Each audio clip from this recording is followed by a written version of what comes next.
Assalamualaikum warahmatullahi wabarakatuh. Perkenalkan, nama saya Nandini Putri dengan NIM 112210632. Di sini saya akan sedikit menjelaskan terkait materi mengenai pajak sebagai penerimaan terbesar negara. Pajak merupakan sumber pemasukan keuangan negara dengan cara mengumpulkan dana atau uang dari wajib pajak ke kas negara.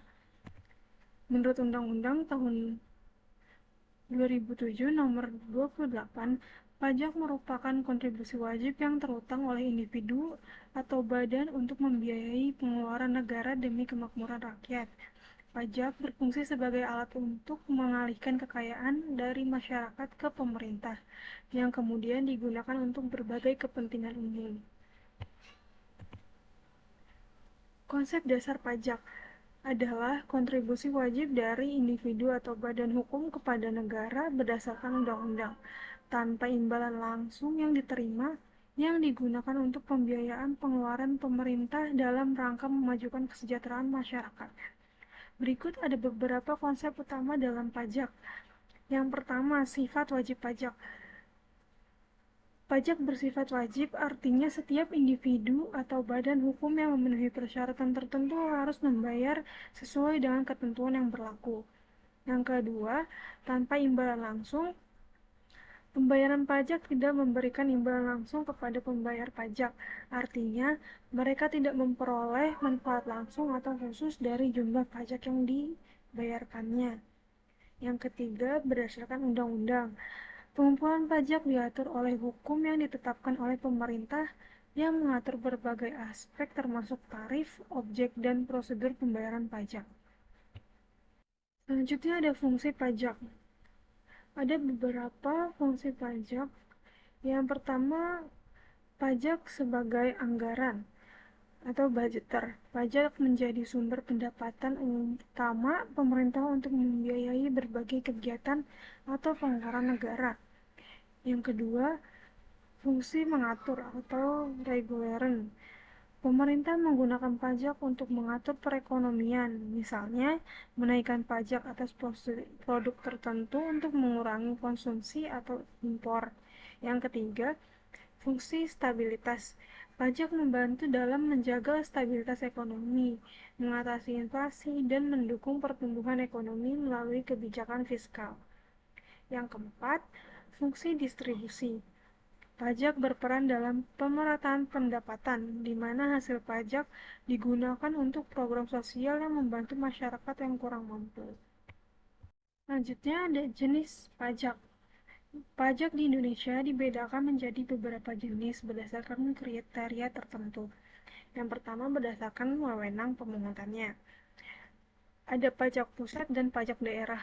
Pajak pusat dipungut oleh pemerintah pusat, contohnya pajak penghasilan atau PPH, pajak pertambahan nilai atau PPN, pajak bumi dan bangunan atau PBB. Ya, pajak daerah dipungut oleh pemerintah daerah, contohnya pajak kendaraan bermotor, pajak hotel, pajak reklame. Berdasarkan sifatnya, pajak dibagi menjadi dua, pajak langsung dan pajak tidak langsung. Pajak langsung, beban pajak tidak dapat dialihkan kepada pihak lain, contohnya itu pajak penghasilan atau PPH. Pajak langsung, beban pajak dapat dialihkan kepada pihak lain, contohnya pajak pertambahan nilai, pajak penjualan atas barang mewah atau PPNBM. Contoh pajak di Indonesia yang pertama ada pajak penghasilan atau PPH. PPH adalah pajak yang dikenakan atas penghasilan individu atau badan. Penghasilan kena pajak. Tarif pajak PPH ini dari 5 sampai 35% tergantung dengan kategorinya. Penghasilan kena pajak sendiri ada beberapa kategori yang mana penghasilan tahunan hingga 60 juta rupiah itu tarif pajaknya 5%.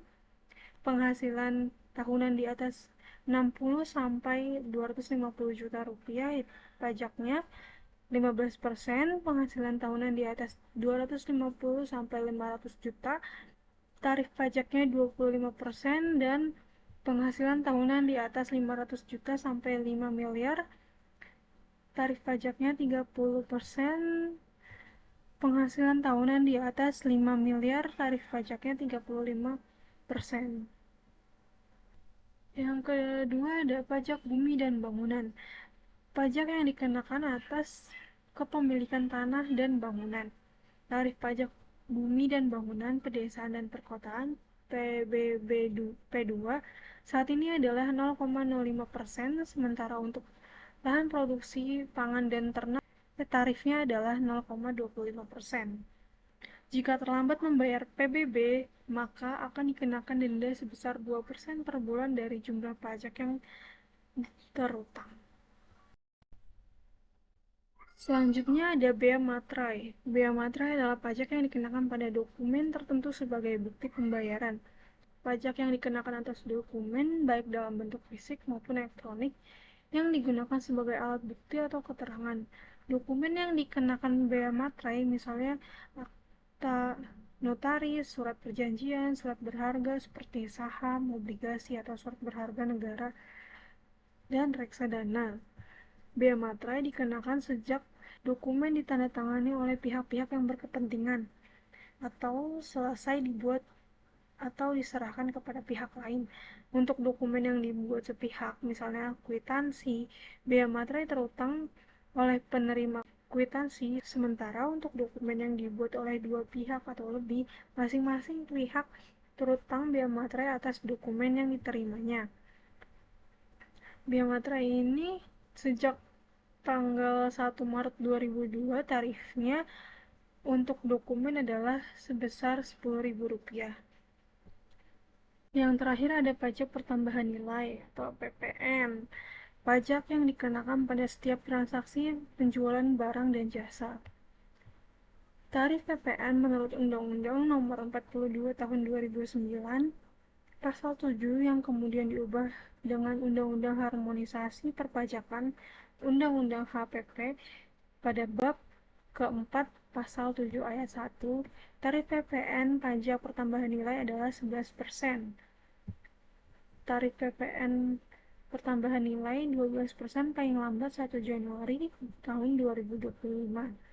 Perubahan tarif PPN pajak pertambahan nilai diatur dalam PP bersama DPR dalam RAPBN. Untuk barang kebutuhan pokok masyarakat, jasa pelayanan kesehatan medis, jasa pendidikan, jasa pelayanan sosial, mendapatkan fasilitas pembebasan PPN. Mungkin sekian dari penjelasan singkat saya ini. Terima kasih. Wassalamualaikum warahmatullahi wabarakatuh.